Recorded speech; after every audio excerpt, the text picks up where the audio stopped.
Shalom, shalom, shalom, peuple de Dieu, shalom, cher couple. Nous, c'est le couple John et Solange d'Itekemena. Nous sommes conseillers conjugaux et on est là pour vous et pour aider le famille, le couple. Parce que vous savez, bien aimé de Dieu, et si nous avons des familles stables, des familles équilibrées, des familles solides, on aura une église forte, puissante, et puis une nation forte et stable. Voilà pourquoi le diable ne cesse jamais de déranger nos familles. Et toujours dans ces soucis-là, de voir nos familles, nos couples et être toujours stables, vivre dans l'harmonie.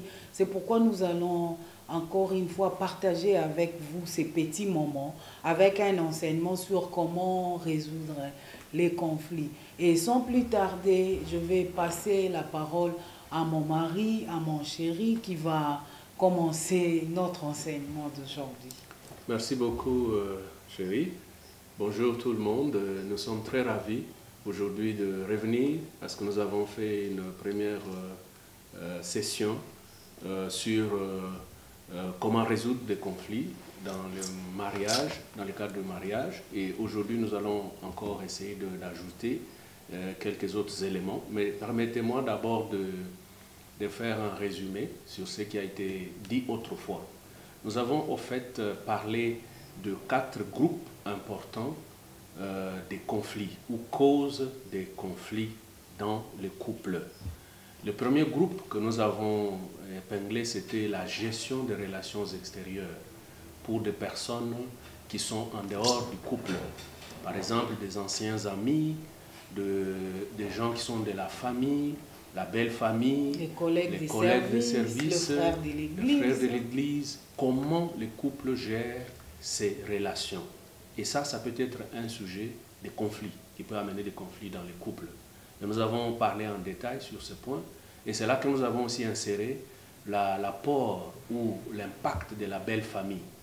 La belle-mère, le beau-père, les belles-sœurs. Et comme vous le savez, il y a des gens qui pensent que les belles-sœurs sont toujours contre la belle-sœur, la mariée. Mais nous avons démontré que dans toutes ces choses, il faut savoir placer chacun à sa place. Parce que chacun a sa place. Et comme nous avons dit autrefois, Dieu, en créant les animaux dans le jardin, il a demandé à Adam de nommer chaque animal. Et Adam a nommé. Et quand vous comprenez bien le terme nommer, c'est vraiment classer quelqu'un à sa place. Quelqu'un qui ne peut pas garder les secrets, on ne peut pas lui donner certains secrets. Et donc, pour vivre, mieux vivre avec cette personne, on doit le classifier à la place qu'il faut. Et donc, et ça, dans la belle famille aussi, nous devrons tenir compte de ça. Deuxième groupe, c'était la gestion de l'argent. Et là, c'est très important. Nous avons relevé les aspects dans les couples où la femme qui peut travailler, ou l'homme qui ne travaille pas, ou l'homme travaille, la femme ne travaille pas. Et souvent, surtout dans ces siècles, c'est vraiment un sujet de conflit. Et nous avons démontré que beaucoup de conflits aujourd'hui, soit que celui qui travaille veut faire des dépenses comme il veut, soit que la personne qui ne travaille pas pense que l'autre lui trompe et elle doit juger et profiter. Donc, vous savez, il y a même des belles familles qui disent Ndekonanga obali, il faut kanisa kabiso, yo kende libala, et ça pour na yo mon côté, il faut kanisa kabiso. Donc, yo bali, il faut ozong sala kabiso, ascenseur. Donc, cela est très très capital. Nous avons démontré cela, par exemple, les couples où le mari ou la femme qui ne travaille pas, ou celui ou celle qui travaille, commence à utiliser les termes, tu sais, nous sommes mariés, nous sommes dans un régime de communauté de biens. Et quand le mariage, on commence à se réduire aux biens, ce n'est pas utile, ce n'est pas bon, et c'est un sujet de conflit, et il y a des couples qui ont divorcé à cause de telles choses. Nous avons parlé aussi de gestion de sexe et de sexe opposé. La gestion de sexe et de sexe opposé. Et ça, c'est très capital. Et il y a beaucoup de choses qui se passent dans le mariage. Si, par exemple, l'intimité sexuelle n'est pas satisfaisante dans le mariage, ça peut être un sujet de conflit. Vous voyez quelqu'un, le mari qui sort, qui est fâché, qui commence à frapper sur les enfants, qui ne connaissent rien. Peut-être parce qu'il y a un problème dans l'intimité. Ou aussi, on pourrait aller plus loin pour dire que le membre du couple qui gère mal le sexe opposé, ça peut être des collègues de service, ça peut être des anciens amis, ça peut être des anciens collègues. La façon qu'il gère peut pousser à des conflits dans le couple. Par exemple, comment une femme mariée doit se comporter vis-à-vis de ses collègues de service. La déontologie des femmes. C'est ça la déontologie de la femme mariée ou la déontologie de l'homme marié. Je ne peux pas permettre que quelqu'un d'autre du sexe opposé vienne, par exemple, me toucher n'importe où. Et tout, au fait, c'est tout à fait simple. C'est que tu es capable de faire en secret et que tu es capable de le faire en public, fais-le. Mais si tu n'es pas capable de faire quelque chose en public, ne le fais pas en secret, sauf dans l'intimité avec ton épouse. Et donc, toutes ces choses sont très importantes. Un collègue de service qui vient te toucher, te tapoter n'importe où, si c'est quelqu'un du sexe opposé, ça peut être un problème. Et ça, d'ailleurs, nous avons parlé aussi de gestion de médias sociaux avec les codes de WhatsApp, codes de téléphone, codes de Facebook. Par exemple, le mari ne connaît pas, alors qu'il y a des conversations bizarres, il y a même des images compliquées qui circulent entre le mari et d'autres collègues ou d'autres personnes. Et ça, ce n'est pas normal. Et nous avons donné l'exemple de quelqu'un qui était parti, qui venait de se marier, et puis il dit à sa femme, bon voilà, chérie, nous avons des problèmes. Sa femme lui dit, mais nous sommes déjà une même chair. Et j'ai donné cet exemple-là autrefois. Quand il dit non, il faut dire, nous avons le problème. Il dit, chérie, nous avons des problèmes, notre secrétaire est tombée enceinte de nous. Donc vous comprenez que ça, c'est vraiment inacceptable. Et nous avons parlé aussi de gestion du moi, ou l'ego, ou l'égoïsme. Parce qu'au fait, toute personne dans le couple, quand on vient dans le mariage, on ne vient pas pour se satisfaire. On vient pour satisfaire l'autre. Je vais décevoir d'autres personnes qui pensent que quand ils viennent au mariage, c'est pour vraiment devenir très, très, très à l'aise, pour être dans le bonheur que l'autre fasse pour vous. Non. Le mariage, on vient pour faire le bonheur de l'autre. Et c'est ça qui fait que, par ricochet, quand tu t'attardes à créer le bonheur de l'autre, ça te revient. Parce que la Bible dit aussi, on ne récolte que ce qu'on a sémé. On ne récolte que ce qu'on a sémé. Quand tu sèmes le bonheur, tu vas recevoir le bonheur. Et donc, d'ailleurs même, la Bible, notre Maître Jésus nous dit qu'il y a plus de bonheur à donner qu'à recevoir. Et donc, si nous donnons plus de bonheur, nous créons le bonheur dans notre conjoint, dans notre partenaire, ce bonheur nous revient multiplié. Parce que vous savez, quand vous semez quelque chose, une sorte de graine dans le sol, vous n'allez pas récolter un seul produit, vous allez récolter la multiplication. Et voilà un peu.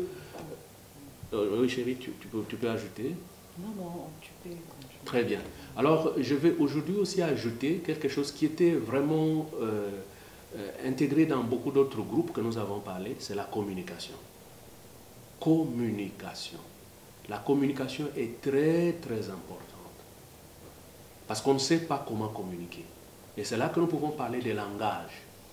Il y a un langage. Vous savez, quand vous prenez un Chinois, vous l'amenez ici à Kinshasa, les Chinois ne parleront pas le Lingala le même jour, mais il va apprendre le Lingala. De la même manière aussi, chacun de nous a un langage. Il y a à peu près 4 groupes de langages qui sont connus. Et ça dépend de la façon que nous avons été éduqués. Une fille qui a été éduquée, son père par exemple, avait l'habitude de l'amener au restaurant, de lui dire de belles paroles, cette fille va développer un certain langage donné. Cette fille-là, qui était habituée à ce que son père les touche à la main, circule avec elle, cette fille va développer un langage quelconque. Donc il y a à peu près 4. C'est toute une autre session, mais je voudrais juste parler pour insérer la dimension de la communication comme un élément qui peut créer de conflits dans les couples. Le premier langage, c'est des cadeaux. il y a des filles ou des hommes qui, pour eux, pour qu'ils comprennent que tu l'aimes ou tu l'aimes, il faut que tu lui fasses des cadeaux. C'est un langage, parce que peut-être son background, il a grandi dans un contexte où cette personne recevait des cadeaux, le papa donnait des cadeaux. Des cadeaux, on ne parle pas seulement acheter un hélicoptère pour son épouse ou acheter une sorte de jet privé pour son mari, non.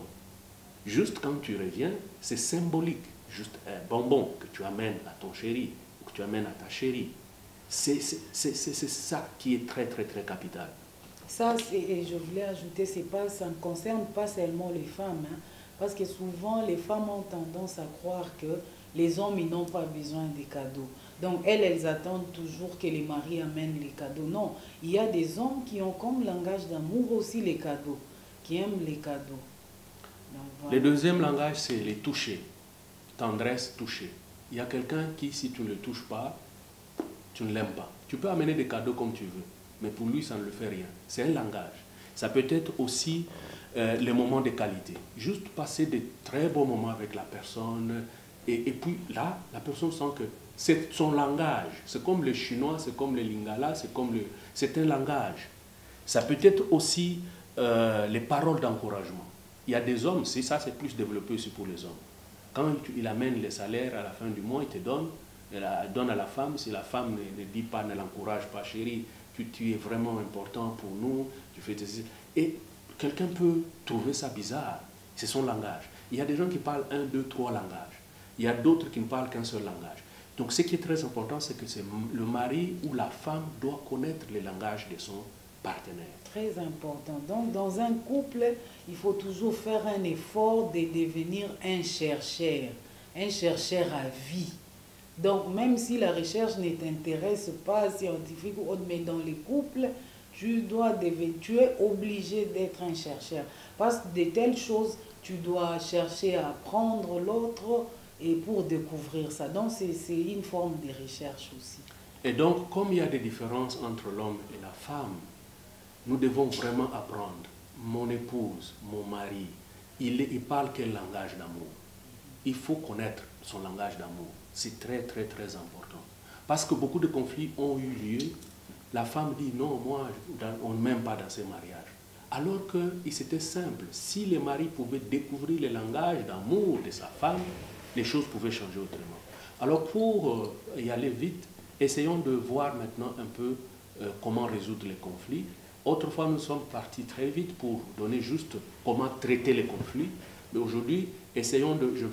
nous allons parler, mon épouse et moi, nous allons parler d'abord sur comment prévenir les conflits. La première des choses, et puis nous allons revenir pour insister sur les traitements des conflits. Alors, beaucoup, et donc nous revenons sur la gestion des conflits. Et aujourd'hui, maintenant nous parlons de la prévention des conflits. Et comme je disais, les conflits, c'était le choc. Ça peut commencer à tout moment. Nous, par exemple, dès qu'on s'est mariés, après la fête, on rentre. Le premier conflit, c'était quoi? C'était que mon épouse ne peut pas dormir sans lumière. Et que moi, je dors sans lumière et elle ne dort qu'avec la lumière.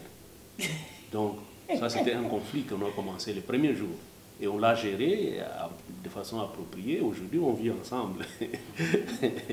Donc, prévenir les conflits, la première des choses, c'est que mettre d'abord Christ au centre. Mettre Christ. Donc, il y a un triangle qui a Jésus au-dessus et les deux partenaires en bas. Donc, l'homme et la femme. Il faut mettre Jésus au-dessus. Quand on met Jésus, il y a beaucoup d'autres conflits qui ne peuvent pas venir vous atteindre. La Bible parle aussi de cette personne qui construit. La Bible compare cette personne qui construit sur les sables et l'autre qui construit sur les rocs. Et la Bible dit aussi que les deux maisons ont été soumises aux épreuves. Mais là où on a construit sur le roc, les vents sont venus, la tempête, c'est là, la maison est restée. Mais là où c'était construit sur le sable, c'est parti. Or, le roc, notre rocher des âges, c'est Jésus. Et donc, nous devons mettre Jésus au-dessus de tout. La deuxième chose qui est plus pratique, c'est connaître son partenaire. Ma chérie a parlé de faire la recherche de son partenaire. Nous avons parlé de connaître son langage, connaître tout. Vous savez, aujourd'hui, la société, les gouvernements investissent l'argent Par exemple, pour que vous ayez les permis de conduire, vous passez de formation. Dans d'autres pays, vous pouvez même faire 6 mois pour avoir les permis de conduire.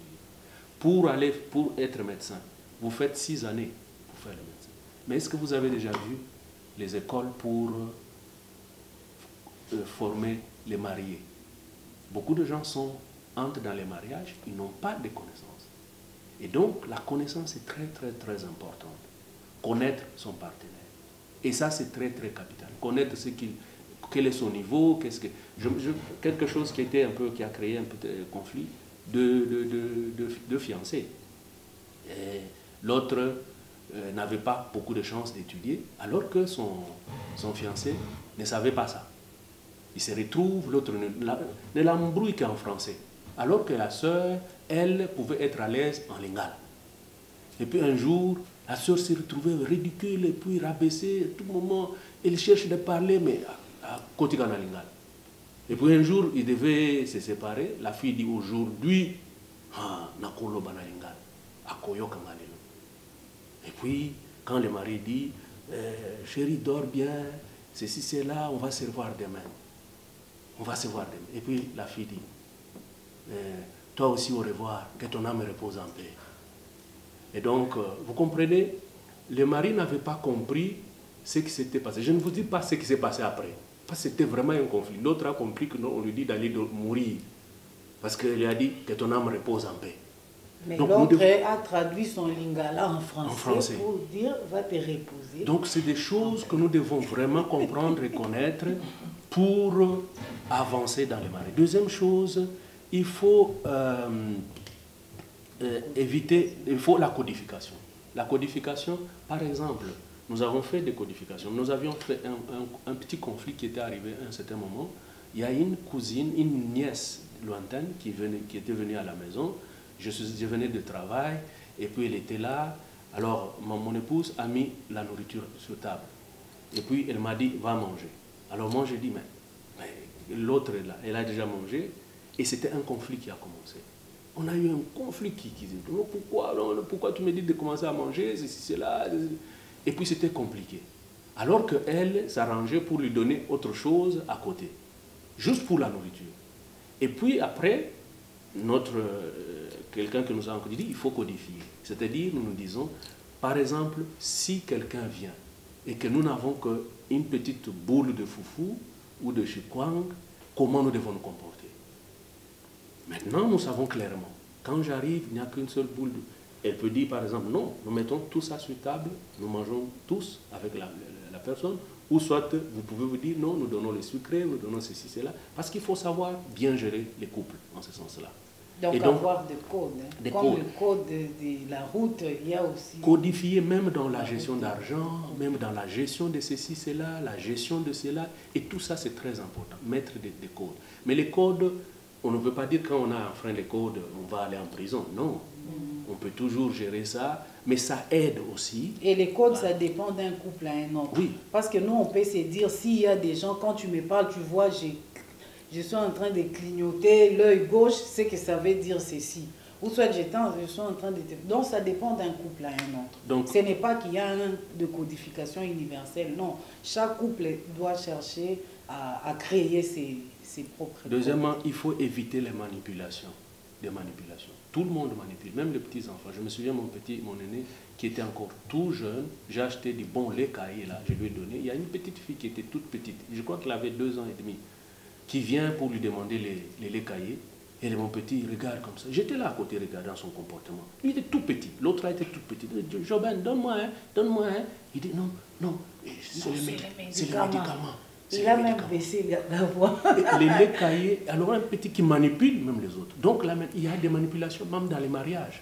Il y a des manipulations dans les mariages. Tu vois la femme qui commence à pleurer seulement alors qu'elle est en train de manipuler son mari. Elle a tort, mais elle veut pleurer pour se faire victime. Utiliser les larmes comme arme.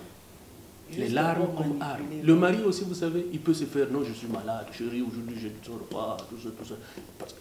Voilà un peu, chère famille, chers couples.